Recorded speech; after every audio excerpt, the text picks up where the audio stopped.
మొదటగా ఇండియన్ టీంకి మా అభినందనలు, శుభాభినందనలు. పాకిస్తాన్ మీద తుక్కు తుక్కు తుక్కు తుక్కు లేపినారు. మంచి విజయాన్ని ఇండియాకి అందించినారు.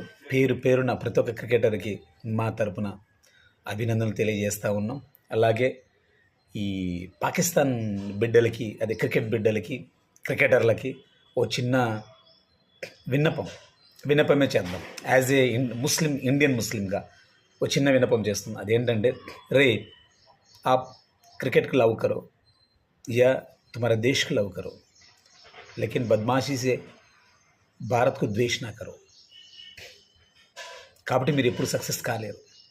క్రికెట్ని ప్రేమించండి లేదా మీ దేశాన్ని ప్రేమించండి, ఇండియాని ద్వేషించకండి.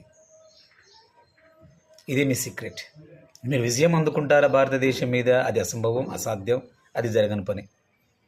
లేకిన్ భారతదేశం, లేకిన్ భారత్ ఇండియన్ క్రికెట్ టీం ఇండియాని ప్రేమిస్తుంది, క్రికెట్లా చూస్తుంది, క్రికెట్ను ప్రేమిస్తుంది. అందుకే మేము సక్సెస్లో ఉన్నాం.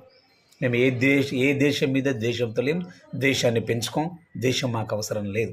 క్రికెట్ని క్రికెట్గానే చూస్తాం. క్రికెట్ను ప్రాణం పెట్టి క్రికెట్ మీద ఆడతాం. క్రికెట్ మీద విజయాన్ని సాధిస్తారు మా ఇండియన్ క్రికెట్ ప్లేయర్స్. దేశం కూడా అంతే. యుద్ధాన్ని యుద్ధంగానే చూస్తాం, శత్రువుని శత్రువుగానే చూస్తాం, అలాగే ఆడతాం, సక్సెస్ సాధిస్తాం. కానీ మీరు అలా కాదు. మీరు క్రికెట్ని ప్రేమించరు, దేశాన్ని ప్రేమించరు, భారతదేశాన్ని ద్వేషిస్తారు. అందుకే మీరు మట్ట గుడిసిపోతూ ఉన్నారు. దయచేసి ఇప్పటికన్నా మీ క్యారెక్టర్స్ని మార్చుకోండి, ఆ లక్షణాలని చంపుకోండి.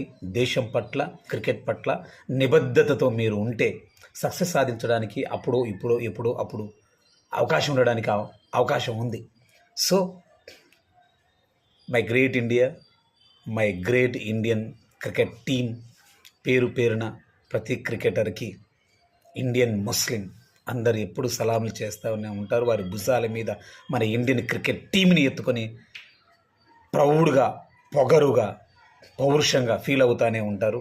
That is my India.